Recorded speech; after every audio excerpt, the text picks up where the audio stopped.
Und damit herzlich willkommen zu Advance Wars 1+2 Reboot Camp. Mein Name ist Fabian, herzlich willkommen auf dem Pokémon Defense Kanal. Wir schauen uns heute mal das Remake von Advance Wars an. Willkommen, sagt Nell. Du bist Pokémon Defense, stimmt's? Freut mich sehr, dich kennenzulernen. Freut mich auch. Hallo Nell. Und Nell sagt, wenn euch das Spiel gefällt, dann lasst gerne ein Like da, ein Abo und ein Kommentar. Ich bin selbst eine Kommandantin in der Armee von Orange Star. Das ist sehr gut. Hey, sag doch mal, spielst du Advance Wars zum ersten Mal? Ja, ich habe es damals schon gespielt. Das ist ja ein Game Boy Advance Remake, wie auch der Titel vielleicht schon verraten lässt. Aber es ist so lange her, ich erinnere mich da an gar nichts mehr. Okay, super.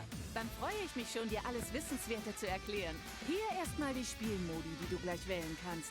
Okay, sehr cool. Auch gut, dass es alles mit deutscher Sprachausgabe ist. Oder das meiste. Unter Gegeneinander kannst du Mehrspielerpartien bestreiten. Dabei können mehrere Spieler auf derselben Nintendo Switch-Konsole antreten. Ich so, ey, cool, keine Sprachausgabe, aber ist nicht alles vertont. Okay, man kann auch drahtlos miteinander kämpfen. Und die Kampagne ist der Hauptspielmodus. Hier reist du in einer Reihe packender Gefechte gegen feindliche Kommandanten durch ganz Wars World. Okay. Das Spiel hätte ja eigentlich schon letztes Jahr erscheinen sollen. Allerdings kam ja dann ein Weltereignis dazwischen. Deswegen wurde das Spiel auf dieses Jahr verschoben. Nintendo hat leider damit noch nicht den Weltfrieden angekündigt oder eingereicht. Aber sie wollten wohl nicht länger warten, um es zu veröffentlichen. Denn dieses Weltereignis dauert nach wie vor an. Okay, weitere Spielmodi stehen dir zur Verfügung, aber zuvor solltest du dich erstmal deinem Training widmen. Ich leite dich Schritt für Schritt durch die diversen Trainingsmissionen und gebe dir taktische Tipps. Also schön aufpassen, ja? Okay. Okay, wähl doch einfach gleich den Menüpunkt Kampagne aus, wenn du das Hauptmenü erreicht hast. Okay. Na dann. Gesperrt. Wir gucken uns das nochmal kurz hier an. Es gibt den Editor. Hier können wir eigene Karten zum Spielen oder Teilen erstellen. Gegeneinander können wir gegen andere Spieler oder den Computer antreten. Online können wir freischalten später. Also können wir auch online gegeneinander kämpfen. Und mit der Kampagne werden wir jetzt gleich starten. Und dann gibt es noch den Kriegsraum, den Shop und die Galerie. Ist alles noch gesperrt.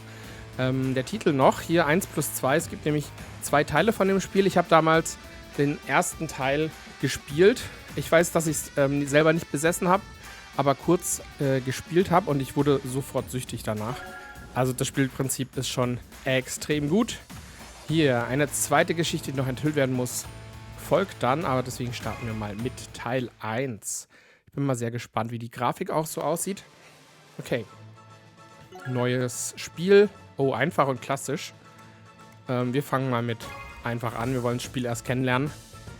Und starten mit der Mission Feldübung. Und dann ist die Batterieleistung nach, heißt es. Ich lade mal kurz auf. Ich wähle hier direkt das Kabel. Immer gut, ein Kabel parat zu haben. So. Okay.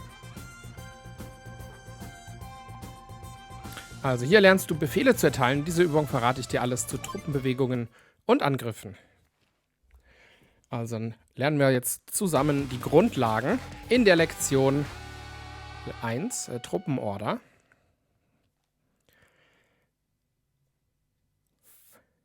Okay. Sieht grafisch In Ordnung. Legen wir los. nah am Original, allerdings ein bisschen dreidimensionaler.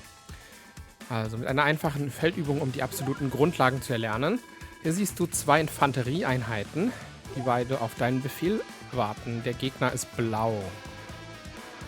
Okay, das ist der Zeiger. Verwende L, um den Zeiger zu bewegen. Mit ihm erteilst du Befehle, erhältst Informationen zu den Einheiten auf dem Schlachtfeld und mehr. Okay, wir können sie also auswählen. Und dann sehen wir hier den Bewegungsradius. Das kennen wir ja auch schon von Spielen wie, was habe ich denn auf dem Kanal gespielt? Mario plus Rabbids. Und natürlich auch die berühmte Reihe, wie heißt sie? Jetzt fällt es mir gerade nicht ein. Mit den mittelalterlichen Flügelpferden. Das ist jedenfalls von der gleichen Firma damals gemacht worden. Oh Gott, das ist jetzt peinlich. Aber ihr wisst, was ich meine, oder? Fire Emblem, genau, oh Gott. Also, so, nach dem Bewegen einer Einheit, zurück zum Spiel jetzt, erscheint das Befehlsmenü. Wähle hier Warten aus und drücke A, um den Befehl zu bestätigen. Aha. Okay, die Einheit ist also abgedunkelt, kann während des aktuellen Zuges keine Befehle mehr empfangen. Aber beim nächsten Zug geht es dann weiter. Okay, und wir machen hier weiter mit der nächsten Einheit. Oh, siehst du, dass das Bodenfeld der Feindeinheit plötzlich rot ist? Das bedeutet, dass sich die Einheit in Angriffsreichweite befindet. Deine Infanterie kann nur Ziele angreifen, die sich auf Nachbarfeldern befinden. Bewege die Einheit also neben den Gegner und wähle dann Feuern aus. Das ist neu, das weiß ich noch, das gab es damals nicht. Mit dieser Unterrandung, Hervorhebung. So, jetzt wählen wir Feuern aus, dann können wir hier mal angreifen. Und das ist halt, fand ich, richtig cool gemacht. Sah auf dem Game Boy Advance natürlich auch richtig cool aus, dass man da so ins Spielfeld reingezoomt hat. Wundervoll. Okay, klasse. Wie du siehst, konnte der Gegner zurückschießen, doch da du zuerst angegriffen hast, ist deine Einheit in besserer Verfassung. Sind alle Befehle erteilt, solltest du den Zug beenden. Drücke dazu auf einem unbesetzten Feld A. Okay. Im Kartenmenü findest du viele Optionen und Infos, die dir das Leben leichter machen. Aber fürs Erste beenden wir erstmal den Zug. Okay, damit ist Tag 1 vorbei. Es ist, wie gesagt, wie ihr schon gemerkt habt, ein rundenbasiertes System. Und es geht um Taktik. Aber das Spielprinzip ist halt irgendwie, hat was einfach irgendwie süchtig macht. Aber es ist auch relativ, hat auch Tiefgang, sagen wir es mal so. Aber ich weiß schon gar nicht mehr alles. Deswegen machen wir jetzt hier weiter. So, du bist wieder dran. Aber Moment, siehst du die Zahlen, die unter den beiden Einheiten stehen? Diese zeigen die Trefferpunkte der Einheiten an. Alle Einheiten starten mit 10 Trefferpunkten, doch mit erlittenem Schaden gehen TP verloren. Bei 0 TP wird die Einheit aus der Schlacht entfernt. Okay, siehst du, dass deine Einheit im Moment mehr TP als die des Feindes hat? Meistens hat der Angreifer dem Angegriffenen gegenüber einen großen Vorteil. Daher solltest du stets versuchen, zuerst das Feuer zu eröffnen. So sicherst du dir einen entscheidenden Vorteil. Sehr wichtig, mit den TP sinkt die Feuerkraft von Einheiten. Lass uns darum die unversehrte zweite Einheit für unseren nächsten Angriff verwenden. Okay. Okay, da kommt der Orange Star Soldat. Es gibt noch eine einfachere Art, Einheiten Angriffsbefehle zu erteilen. Okay, sehen Sie die markierte Feindeinheit. Sie ist in unserer Reichweite, also können wir einen Schnellangriff ausführen. Wählen Sie dazu bitte den Feind direkt aus. Das ist neu. Halt, Moment. Wenn du B drückst, widerrufst du die Aktion. Hör fürs Erste einfach nur zu, ich erkläre dir alles. Okay. Aber wir wählen den Feind so aus. Und dann kann man direkt angreifen. Das sind auch gute Verbesserungen, die es damals, glaube ich, so nicht gab. Das macht das Ganze noch ein bisschen komfortabler. Ganz toll. Gut, und da du die Feindeinheiten mit deinem Angriff besiegt hast, muss deine Einheit überhaupt keinen Schaden erleiden. Das ideale Ergebnis. Herzlichen Glückwunsch, du hättest deine erste Kampfübung damit mit Bravour bestanden. Ich bin stolz auf dich. Für die nächste Lektion? Dann machen wir direkt weiter. Lektion abgeschlossen.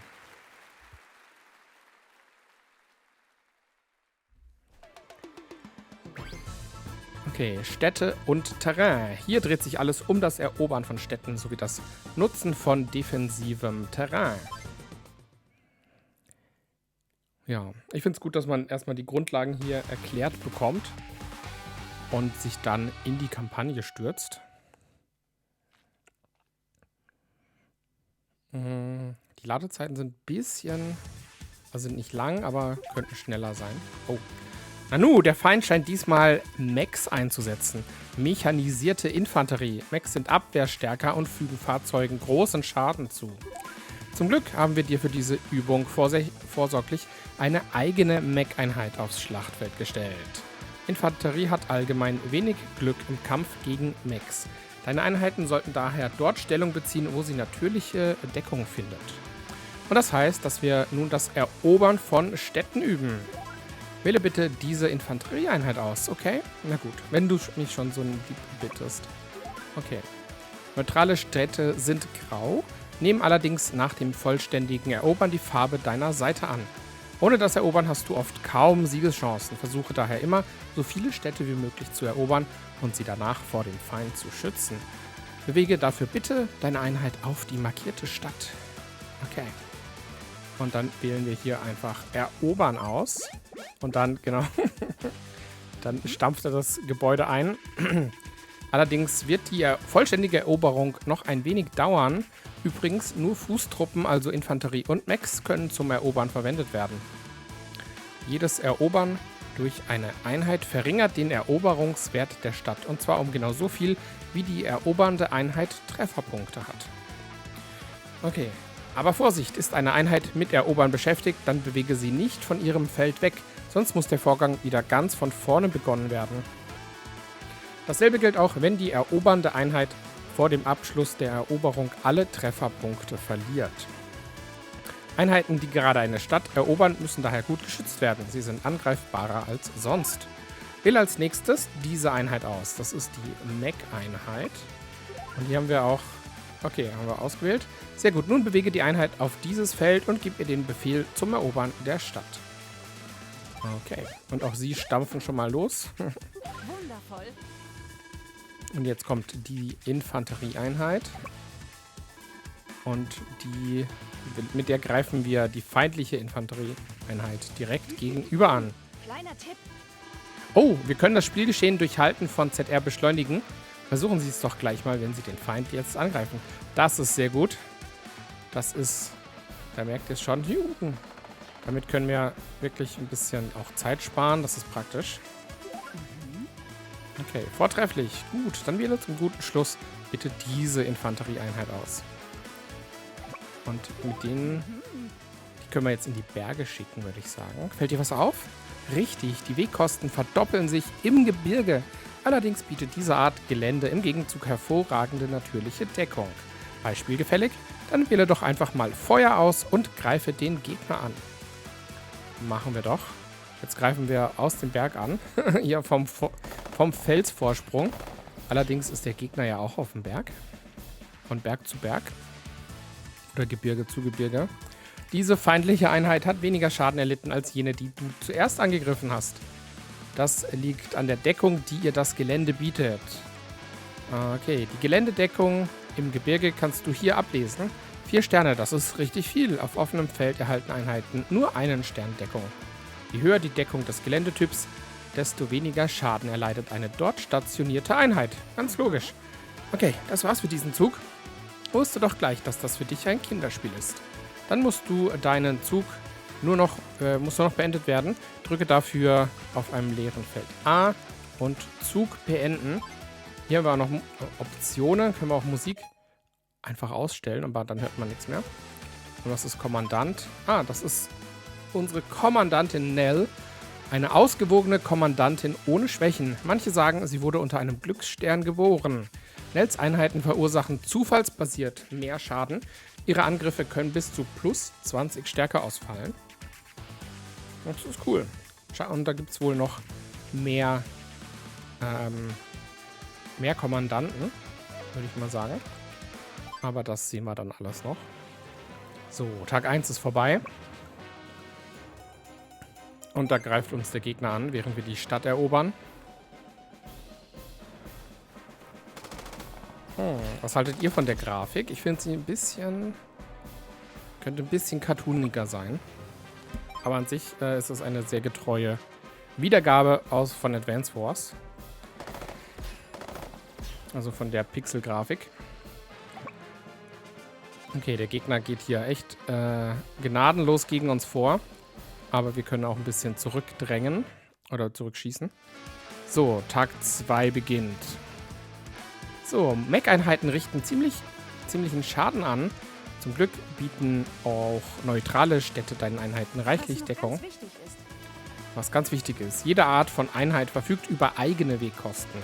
Mechs können sich etwa nur 2 Felder weit bewegen, wie du gesehen hast, doch dafür büßen sie im Gebirge nichts an Bewegungsreichweite ein. Solltest du einmal solche oder andere Infos brauchen, dann platziere den Zeiger einfach auf dem Element, das dich interessiert und drücke ZR, kinderleicht. Okay, Wissen ist Macht. Es zahlt sich aus, den Befehl zum Erobern immer zu Beginn des Zuges zu erteilen, sonst vergisst man es am Ende noch. Okay. Stimmt, wir wollten ja hier die Stadt noch fertig erobern. Das hat ja 2 Züge gebraucht, weil wir ja immer nur 10 TP sozusagen einsetzen können. Jetzt ist die Stadt erobert. Die Stadt ist nun unter deiner Kontrolle. Siehst du, wie sie die Farbe deiner Seite angenommen hat? Yes, das sehe ich. Sie ist schön rot. Und wähle nun diese beschädigte Mech-Einheit. Die ist ja schon angegriffen worden hier unten und hat deswegen auch etwas an TP eingebüßt. Okay. Da diese Einheit im letzten Zug Schaden erlitten hat, benötigt sie länger zum Erobern der Stadt. Denk immer daran und beschütze deine Truppen gut. Da die Einheit Schaden erlitten hat, kann sie den Eroberungswert nur um die Höhe ihrer TP senken. Und dabei ist sie Angreifern ausgeliefert. Kümmern wir uns stattdessen also lieber um die feindliche Mech-Einheit, die uns das Leben schwer macht. Feuer frei. Okay, also anstatt hier jetzt weiter zu erobern, greifen wir hier den Gegner an. Von der Stadt aus ins freie Feld. Okay. Aber er hat noch TP. Er ist noch nicht besiegt. Oh, super. Gut, dann schließt die Übung doch einfach selbst ab. Dann, dazu musst du nur alle gegnerischen Truppen besiegen. Ich bereite derweil die nächste Lektion vor. Okay. Also die Einheit ist grau. Hier können wir jetzt einmal angreifen. Damit die Infanterie hier besiegt ist. Gut. Und jetzt können wir noch vom Gebirge aus entweder die hier angreifen oder halt die hier unten. Wir greifen mal hier so an, so wie wir es gerade eben auch schon gemacht haben, von Gebirge zu Gebirge. Okay, die haben noch 2 übrig. Und damit ist dann unser Zug erstmal vorbei. Jetzt ist der Gegner dran. Er versucht uns in der Stadt anzugreifen. Aber wir können zurückschießen. Jetzt ist Gleichstand. Die andere Einheit greift gar nicht an. Das ist auch okay. Gut, dann können wir nämlich jetzt hier mit denen ins Gebirge und uns hier an ihnen rächen. So, die sind weg. Das ist gut. Bam. Und jetzt können wir auch nochmal vom Gebirge aus auf das Feld schießen. Finde ich auch gut, wie sie sich dann so gegenseitig angucken. Und damit haben wir alles geschafft. Okay, das war's zum Thema Geländedeckung und Eroberungen. Setze die gelernten Kniffe gut ein, dann ist dir der Sieg sicher. Lektion abgeschlossen. Sehr schön. Ich weiß noch, im Tutorial auf dem Gameboy gab es hier noch so eine Bewertung. Aber die sehe ich jetzt hier nicht. Aber fand ich auch irgendwie ein bisschen nutzlos. Also ist das eigentlich so ganz gut gelöst. So, weiter geht's. Ein paar nützliche Tipps, damit du für alle Lebenslagen gewappnet bist in Reparatur und Transport.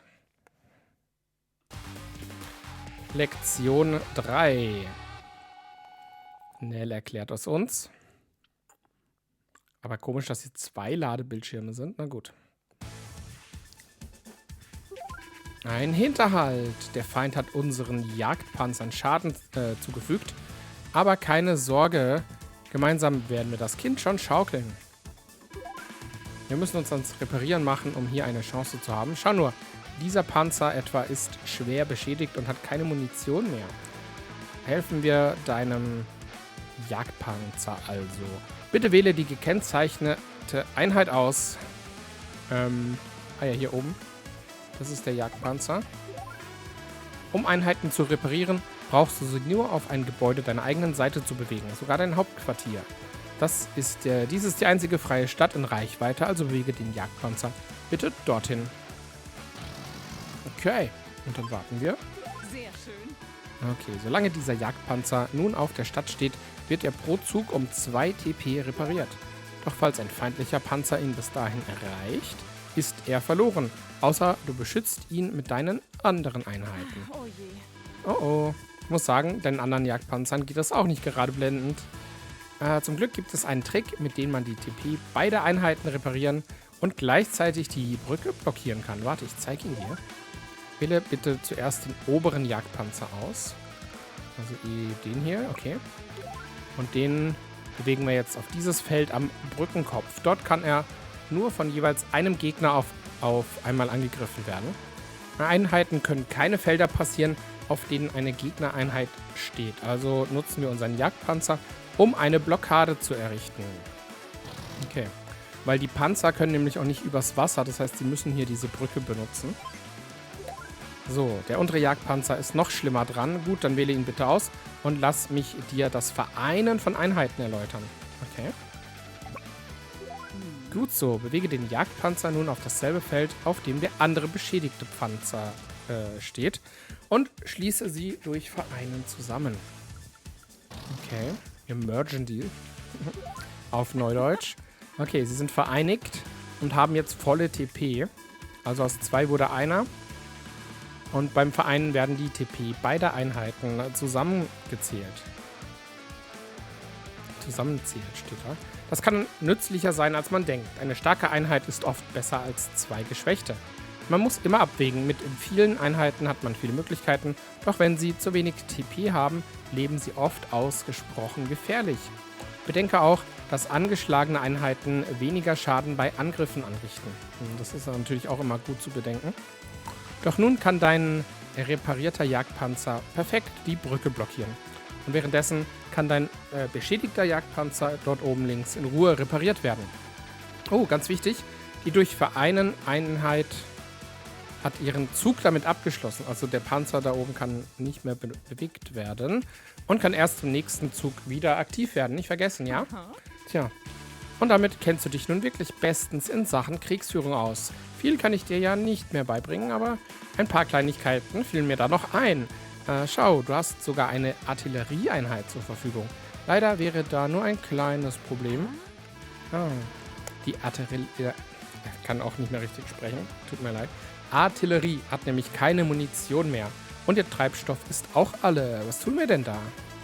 Also ohne Munition kann sie das Feuer nicht eröffnen und ohne Fahrzeuge... Fahrzeuge ohne Treibstoff bewegen sich nicht. Die Einheit ist also im Moment fast komplett nutzlos. Doch zum Glück haben wir dafür Spezialisten parat, diese Truppentransportpanzer. Sag das bitte 3-mal ganz schnell. Kurz TTPs. Die können uns dabei helfen. TTPs erfüllen mehrere Zwecke. Ich zeig dir welche. Wähle zunächst diesen hier aus. Okay. Und dann können wir den neben die Artillerie platzieren, um sie zu betanken. Okay. Und dann ausfüllen. Ah, okay. Sehr schön. Sehr schön. Durch den Befehl Auffüllen erhält eine Einheit all ihre Munition und ihren Treibstoff zurück und ist wieder bereit zum Einsatz. Und das Beste, diesmal haben wir nur eine Einheit aufgefüllt, doch TTPs können auf einen Schlag alle Einheiten versorgen, die auf Nachbarfeldern stehen. Das ist praktisch. Falls mal keine TPP zur Hand hast, kannst du ihn... Moment. Wenn du Einheiten auf Städten oder Einrichtungen deiner Seite platzierst, werden sie repariert und aufgefüllt. Während du aber auf dem Vormarsch bist, erfüllen TTPs die Versorgungsrolle weit besser als Gebäude. Also dann, deine Artillerie ist bestens versorgt, daher wollen wir sie auch einsetzen. So, dabei handelt es sich um sogenannte indirekte Einheiten. Sie eröffnen das Feuer aus der Entfernung und sind darum niemals Gegenangriffen ausgesetzt. Jedoch können sie nicht im selben Zug sich bewegen und das Feuer eröffnen. Dafür kann Artillerie in den meisten Fällen bis zu 3 Feldern weit schießen. Oh, so ein Glück. Da steht sogar ein ideales Ziel für unsere Artillerie. Dann schießen wir da mal direkt drauf. Okay, 63% Schaden steht hier. Da bin ich mal gespannt. Oh, Fernangriff. Bam. Buff. Okay, hat ordentlich reingehauen. Nur noch 4 TP übrig. Wer seine indirekten Einheiten klug zu platzieren weiß, der gewinnt Schlachten. Schütze sie nur immer schön vor direkten Angriffen, ja? Aber es gibt auch andere Wege, die zum Sieg führen. Diese Gebäude hier sind die jeweiligen Hauptquartiere beider Seiten, kurz auch HQ genannt. Gelingt dir das Erobern des feindlichen Hauptquartiers, ist die Schlacht sofort gewonnen. Alles Kämpfen wird dann beendet. Aber Vorsicht, sollte dem Feind das Erobern deines Hauptquartiers gelingen, hast auch du verloren. Und schau nur, keine Gegnereinheit auf dem Hauptquartier zu sehen. Wenn dein Mac nur schneller wäre, könnte er einfach hinübermarschieren und es erobern. Tja. Aber wir können hier mit dem zweiten TTP, den wir haben, können wir Taxi spielen. Wähle diese Einheit aus und lass sie dann einsteigen. Das ist sehr praktisch. Okay. Mech- und Infanterieeinheiten können durch den Befehl Einladen in TTPs einsteigen.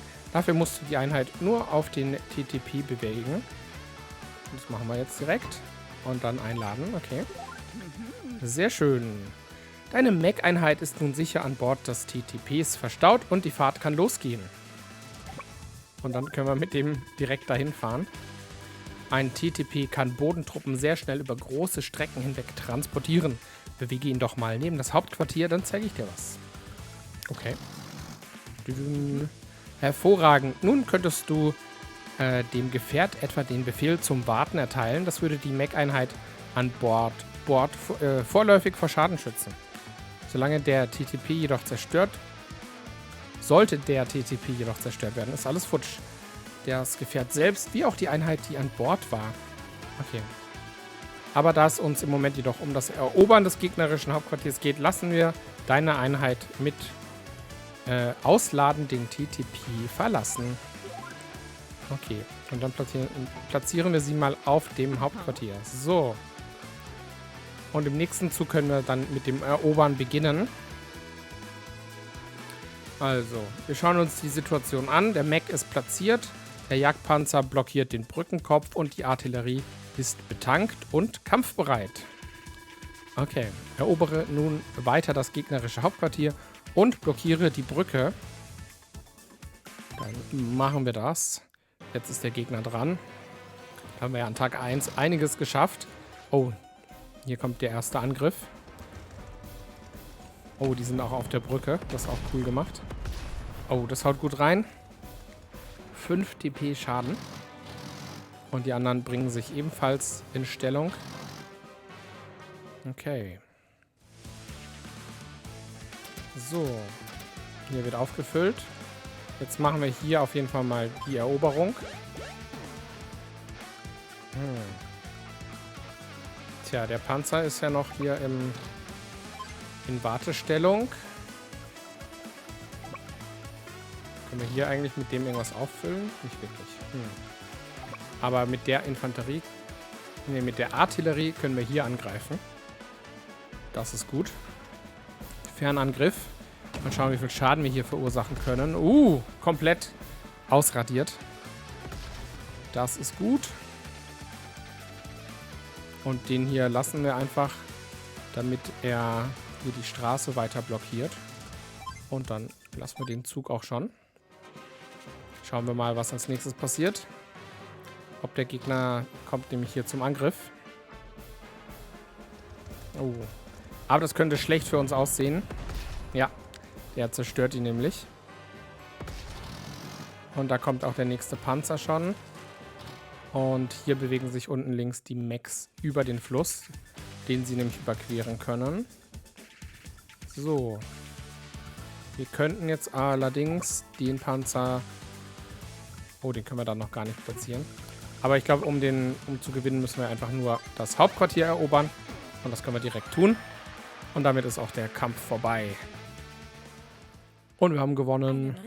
Glückwunsch. Dankeschön. Du hast alle Lektionen abgeschlossen. Jetzt bist du für alles bereit, was Wars World an Herausforderungen bieten kann.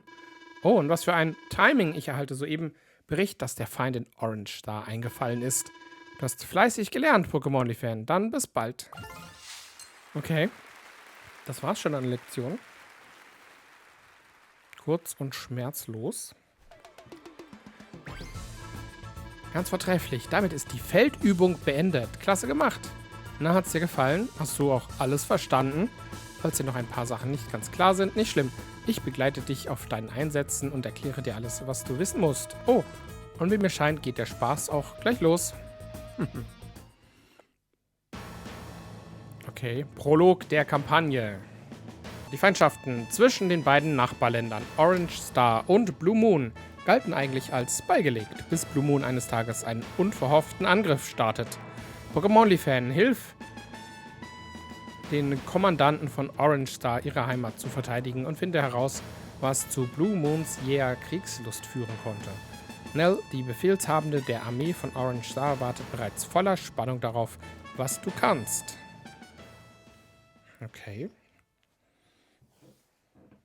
Tja, es muss ja um Krieg gehen in einem Spiel, was Advance Wars heißt. Ah, du kannst doch jetzt nicht vor dich herdösen, Andy. Bin wach, bin wach. Was liegt an, Nell? Etwas Ernstes. Olaf, dieser hinterhältige Schurke, denkt sich, er könnte einfach so... Pardon, ich meine natürlich Olaf, Befehlshaber der Armee von Blue Moon. Unseren Berichten zufolge fallen seine Streitkräfte gerade in Orange Star ein. Moment, Blue Moon? Das ist doch schon Ewigkeiten her, dass unsere Länder zuletzt gegeneinander Krieg führten.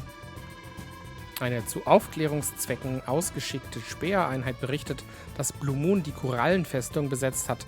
Ein Gebiet, das wir nicht verlieren dürfen. Okay, juhu, dann habe ich ja endlich was zu tun. Auf in die Schlacht, dem Kerl werde ich's zeigen, Nell. Nicht so schnell. Erst musst du gut zuhören, was ich dir zu sagen habe. Unsere Priorität ist die Rückeroberung der Korallenfestung. Also gib gut Acht, ja? Gut, dann nichts wie los. Also, wir haben hier Mission 1, Panzerpatrouille. Olaf besetzt die Korallenfestung. Kann Andy der Panzermacht trotzen? Das finden wir jetzt heraus.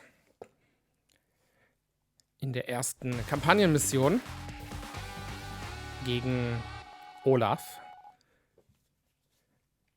Irgendwie muss ich an Prinz Olaf denken, aber das war doch aus irgendeinem anderen Spiel oder Film. Oha. Ein Kampfpanzer? Olaf meint es ernst. Wieso sieht das... Okay, ich sag dazu nichts, wie das Hauptquartier vom Gegner aussieht. Ein Kampfpanzer? Olaf meint es ernst. Wir brauchen eine kluge Strategie, sonst sehen wir alt aus. Okay, kapiert. Also eine Strategie. Und eine kluge... Nell, was meinst du genau mit Strategie? Soll ich dir das wirklich erläutern? Ja, sag uns das mal. Achso, als Strategie bezeichnet man einen Schlachtplan, der den Sieg sichern soll. Kraft allein ist nicht alles. Ich hoffe, so viel weißt du bereits. Stören wir den Kampfpanzer fürs Erste nicht. Pass bitte nur gut auf und schick auf keinen Fall eine Einheit in seinen Angriffsbereich. Den Angriffsbereich von Einheiten kannst du jederzeit prüfen, indem du den Zeiger auf sie bewegst und dann B drückst. Lass uns unsere Jagdpanzer und Mechs so klug wie möglich einsetzen und Städte und Wälder im Kampf als Deckung nutzen. Bewege deine Artillerie an diese Stelle, um ihre gewaltige Reichweite voll auszunutzen. Der Fluss schützt die Einheit fast vor allen... der Fluss schützt die Einheit dazu vor fast allen Einheiten außer Fußsoldaten. Okay, und dann Feuer frei und die Sache ist geritzt, ja? Je nachdem. Man muss stets so handeln, wie es die Lage erfordert. Jeder Kampf ist anders und es führen mehrere Wege zum Sieg, verstehst du?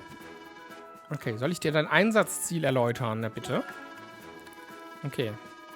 Also was ein Einsatzziel ist, ist ja eigentlich klar. Das ist die Vorgabe, die zum erfolgreichen Abschluss einer Mission erfüllt werden muss. Hast du im Kartenmenü schon die Kategorie Info entdeckt? Dort findest du nun mehrere neue Optionen. Einsatzziel, Lage, Einheit und Hilfe. Unter Einsatzziel erfährst du,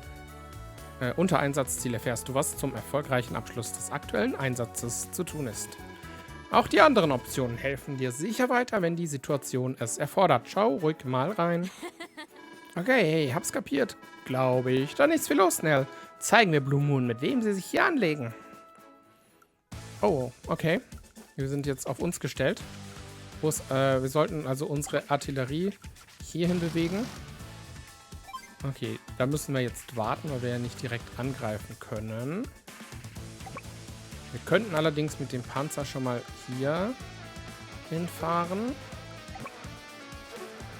Und die sind natürlich nicht so weit. Also ich würde auch gerne hier eine Stadt erobern.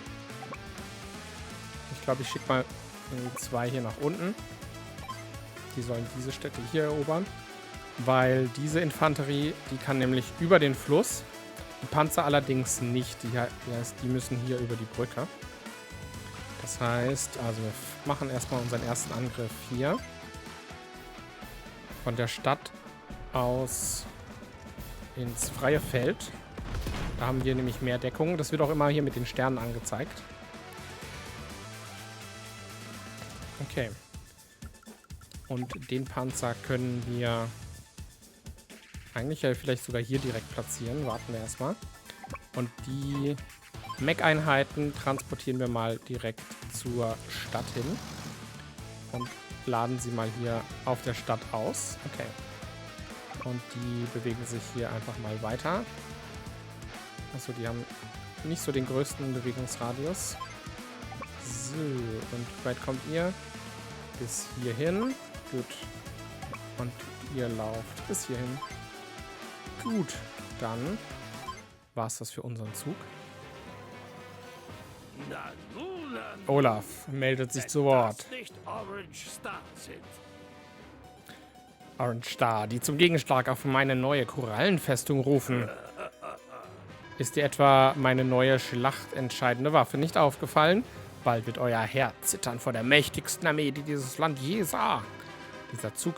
Dieser Sieg ist Blue Moon im Handumdrehen sicher. Oh, er erobert schon die erste Stadt. Und er greift... Nein! Er vergreift sich an unserem Versorgungspanzer. Das ist schlecht. Den müssen wir auf jeden Fall in Sicherheit bringen. Okay, wir sind dran. Er füllt jetzt zwar auf, aber da gibt es noch nicht so viel zum Auffüllen. Der kommt also zurück hier in die Stadt und wartet. Den Panzer könnten wir jetzt hier platzieren. Mal überlegen. Hier können wir auf jeden Fall einmal angreifen. Mit der Artillerie. Und ich glaube, wir können die auch platt machen. Ja, no, nicht ganz. Aber fast. Aber fast. So, ihr dürft hier mal die Stadt erobern. Und du diese Stadt hier auch.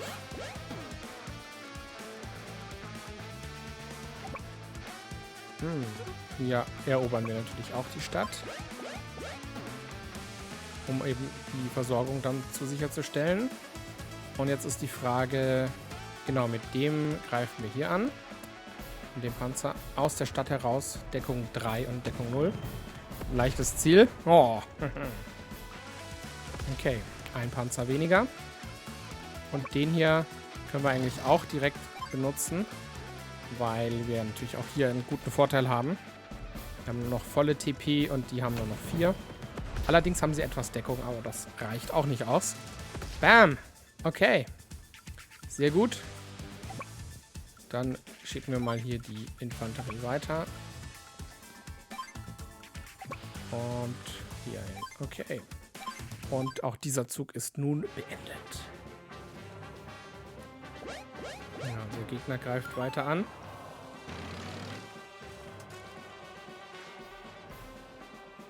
Und sie versuchen aus dem Wald heraus uns in der Stadt zu überrumpeln. Aber nicht viele Chancen. Das lief nicht so gut für sie. Okay, Tag 3. Oh, wundervoll. Meine Gabe ist einsatzbereit.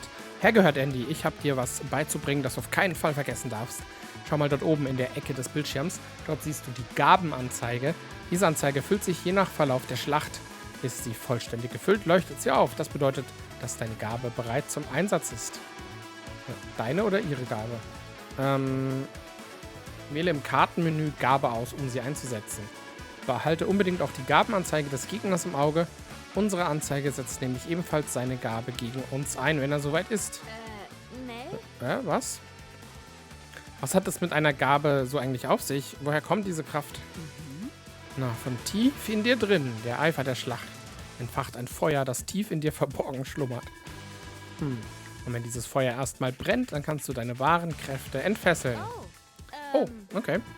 Ein Feuer mit Kräften? Wie soll das denn? Na, nicht so wichtig. Okay, alles bereit. Wenn du nun im Kartenmenü den Befehl Gabe auswählst, kann Olaf sein orangefarbenes Wunder erleben. Okay. Und wie? Gabe. Jetzt geht der Spaß los. Was passiert jetzt? Oh, die Ulti, Glücksstern. Okay, unsere Einheiten bekommen einen Buff. Sie haben auf einmal unheimlich viel Glück im Kampf. Ihre Angriffe können zufällig viel mehr Schaden anrichten als sonst. Okay. Ach, das ist das, was wir vorhin schon gesehen haben. Aber das ist nur in meinem Fall so. Andere Kommandanten haben ganz andere Gaben. Lies dir gut durch, was sie bewirken. Das haben wir ja schon rausgefunden. Schau unbedingt mal dort rein. Wissen ist Macht. Da können wir vielleicht auch jetzt herausfinden, was die Gabe von Olaf ist. Olaf, ein polternder Prahler, von seinen Feinden gefürchtet. Olaf ist bei Schnee stärker, doch Regen macht ihm arg zu schaffen. Olafs Einheiten werden durch Schnee nicht verlangsamt. Im Gegenzug erleiden sie bei Regen dieselbe Verlangsamung, die anderen Kommandanten beim Schnee erfahren. Und seine Gabe ist Schneesturm, bewirkt Schneefall, der die W-Kosten feindlicher Einheiten erhöht und erhöht Feuerkraft und Verteidigung um +10. Und wir sehen auch seine Gabenanzeige hier. Also wissen wir auf jeden Fall jetzt, was uns da erwartet. Und unsere Gabe ist aktuell aktiv. Was ist das hier? Ein Spähfahrzeug. Okay. Jetzt ist halt die Frage, was wir hier machen am besten. Wir greifen mal immer hier weiter vor und greifen hier die Einheiten an. Da haben wir ja mit unseren Panzern sehr gute Chancen. Dann können wir hier erstmal weiter erobern. Sehr gut. Mit diesem Panzer könnten wir auch hier in die Stadt und das Spähfahrzeug angreifen. Das sollte ja eigentlich ein gefundenes Fressen sein hier. Ja. Ohne Probleme besiegt. Und wir können mit den anderen Einheiten weiter vorrücken. Könnten sie sogar vom Wasser aus angreifen. Aber wir haben ja noch die Artillerie. Mit denen machen wir sie jetzt platt. Bam! Von der Landkarte getilgt. So, hier erobern wir nochmal.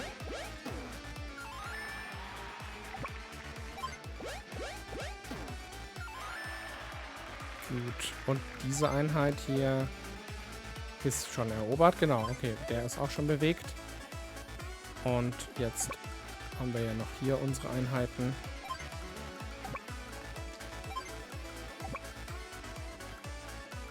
Die wir weiter nach vorne bewegen. Und das war's für diesen Zug.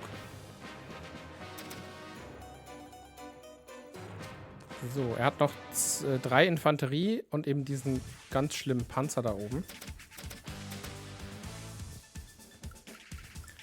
So, dann können wir hier weiter vorrücken. Dieser Panzer muss... Oh, der kann ins Gebirge. Okay. Ist der dann... Ah, nee, der ist im Wald. Sorry. Der ist im Wald. Damit ist nämlich auch hier der Weg frei für die Einnahme von den Städten. Die gegnerische Stadt einnehmen und auch diese Stadt endlich mal angreifen und einnehmen. So, und hiermit... Die Einheit kann noch ein bisschen warten. Und hier können wir jetzt vorwärts und uns der Belagerung der Stadt hier auch noch einen Angriff aufdrücken. Okay. Die könnten wir jetzt auch noch mal irgendwie bewegen. Und die dürfen sich jetzt hier über den Fluss bewegen. Die sind ja auch schon...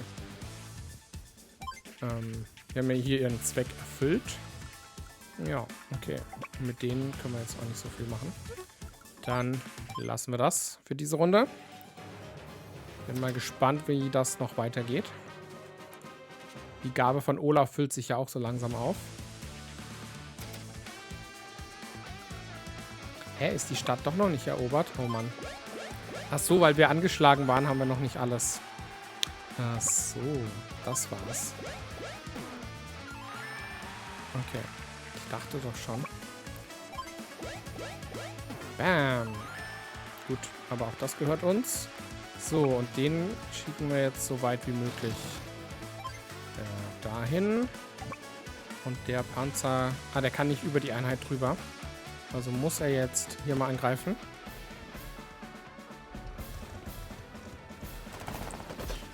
Sie haben halt Deckung in der Stadt, deswegen hat er noch einen TP.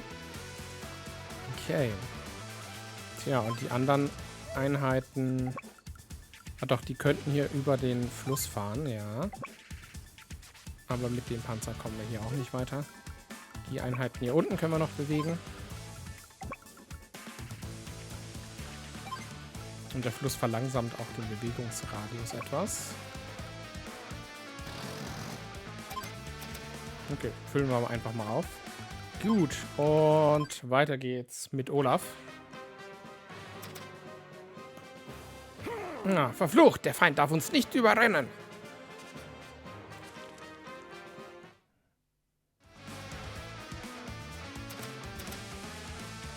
Und solange er hier in der Stadt ist, bekommt er natürlich TP-Nachschub. Deswegen müssen wir jetzt endlich mal hier diese Einheiten platt machen, damit wir die Stadt einnehmen können und hier vorankommen. Aktuell hat er nämlich hier blockiert. So, jetzt könnten wir hier weiter. Ich fahre erstmal hier nach unten. Also von dem Ding hier oben ein bisschen Abstand. Die Einheit kann hier hin. Da können wir mal erobern. Und die schicken wir hier in den Wald, um dann auf den Gegner zu feuern. Da haben wir mehr Deckung. Und sie stehen im Fluss. Das ist auch gut. Sehr cool. Okay. Ja, hier, die Einheit haben wir ja auch noch. Das hätten wir vielleicht auch zuerst machen können. Aber auf jeden Fall ist so garantiert, dass sie jetzt da nicht mehr im Fluss stehen. Und die Einheit könnte man eigentlich hier einpacken und weiterfahren lassen. So, du kommst hier in die Stadt. Und du wartest hier im Wald. Und den können wir noch hierhin platzieren. Okay, dann war es das erstmal für diese Runde.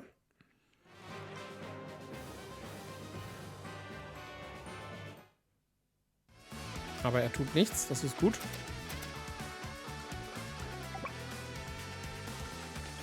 Dann laufen wir mit der mal zum Hauptquartier hin.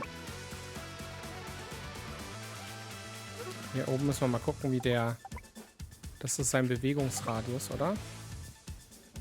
Das ist der Bewegungsradius und das ist der Schussradius. What?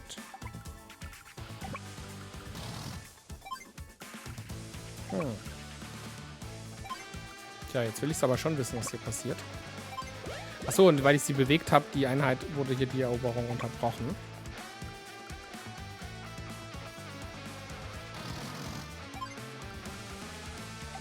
So, euch bewegen wir weiter vor.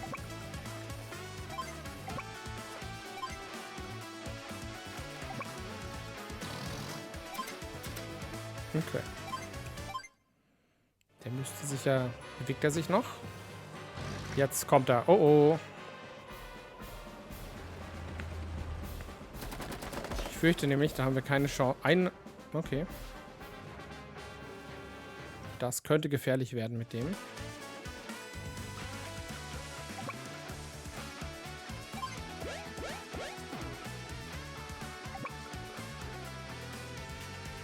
Können wir die irgendwie ein bisschen blockieren?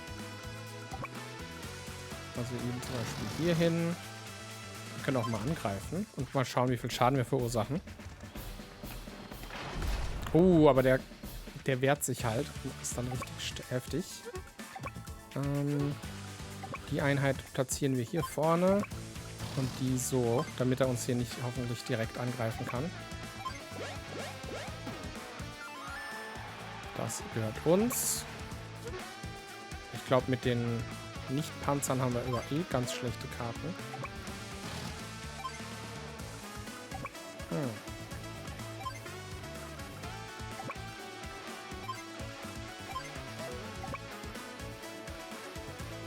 13% Schaden nur. Aber vielleicht bringt es ja trotzdem irgendwas. Wir versuchen es mal. Einmal muss man es herausfinden. Okay.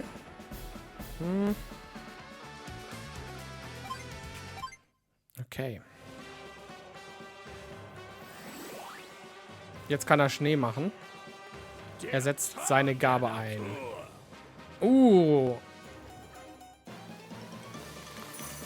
Schneesturm. Okay, krass. Jetzt ist alles Schnee. Und er versucht uns hier weiter anzugreifen. Da hat er jetzt den Vorteil, natürlich, haben wir ja gelesen. So, ich will jetzt noch mit der Infanterie angreifen, aber wieso geht das nicht? Warte. Ah, sie hat nichts in Reichweite. Warte, wir können... Ja, wir können da nicht hin. Das ist schade. Da müssen wir halt hier hinfahren, aber wir können jetzt hier die Eroberung vorsetzen, um zu gewinnen. Yay! Das war's nämlich. Wenn man das Hauptquartier einnimmt, haben wir gewonnen. Freu dich nicht zu früh. Ah, Olafs Kampf... Ich kann nicht mehr richtig sprechen. Hilfe. Olafs Kampfpanzer sind uns auf lange Sicht heillos überlegen. Lass mich lieber bei der Zentrale neue Einheiten anfordern. Ist halt die Frage, wo er den auch herbekommen hat, ne? Sogar meinem Kampfpanzer konnten diese Plagegeister entgehen. Nell, du niederträchtige... Aber Moment mal, ihre Armee hat ja gar keine Lufteinheiten. Damit ist die Sache klar. Beim nächsten Mal ist die Rache mein. Und wir haben unsere erste Mission gewonnen. Wir kriegen jetzt kriegen wir auch diese Wertung, von der ich gesprochen habe. Tempo, 96 Punkte, okay. Also hätten wir das wahrscheinlich einen Zug schneller oder so vielleicht gewinnen können. Egal, 296 ist gut. Rang S mit 2 Sternen. Das ist eine sehr akzeptable Wertung. Und wir kriegen auch noch Münzen. Okay. Ah, die Punkte werden in Münzen umgerechnet. Für unseren Sieg gibt es also eine Belohnung. Gut gemacht. Du hast soeben deinen ersten Einsatz erfolgreich abgeschlossen. Ich bin stolz auf dich. Und zur Feier deiner klasse Leistung hätte ich da ein ganz besonderes Geschenk für dich. Ich überreiche dir deine ganz persönliche ID-Karte. Darauf werden alle deine Leistungen verewigt. Herzlichen Glückwunsch. Und ihr seht schon, mein Miraidon von Pokémon Karmesin ist hier zu sehen. Im Moment ist jedoch nicht viel zu sehen, ja, außer das Bild. Doch je mehr Einsätze du abschließt, desto mehr Auszeichnungen kannst du dir verdienen. Und nicht nur abgeschlossene Einsätze zählen, auch ganz bestimmte andere Leistungen werden mit tollen Auszeichnungen belohnt. Übrigens, mit deiner neuen ID-Karte hast du nun Zugriff auf 2 neue Spielmodi. Zum einen darfst du jetzt den Kriegsraum betreten. Hier erwarten dich zahlreiche spannende Kämpfe, in denen du deine Taktiken noch weiter verbessern kannst. Du kannst außerdem im Online-Modus gegen Freunde aus aller Welt antreten. Schau doch einfach mal im Kriegsraum und im Online-Modus vorbei, wenn du Lust hast. Gute Arbeit, Pokémon Defend. Nur weiter so. Gut, wir haben unsere erste Mission in der Kampagne erfolgreich abgeschlossen. Und die nächste wartet direkt auf uns. Soeben ist die Meldung eingegangen, dass Olaf seine Streitkräfte zur Alara-Bucht bewegt hat. Oh, so leicht gibt er wohl nicht auf.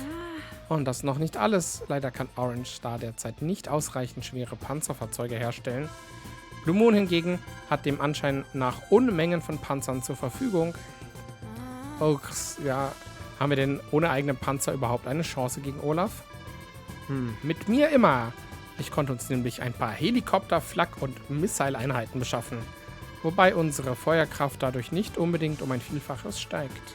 Aber egal, mit etwas kluger Planung können wir es diesem dummen Aufgeblasen, können wir Olaf zum Rückzug zwingen. Dann geht's jetzt in die Luft, bis Olaf in die Luft geht. Ganz genau.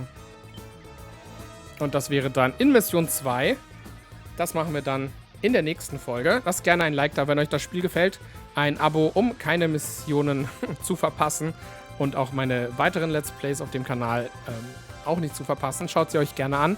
Und dann freue ich mich auch immer über einen Kommentar, was ihr von diesem Spiel haltet und wie euch das gefällt. Und ja, dann sehen wir uns in der nächsten Folge. Macht's gut, bis dann, euer Fabian.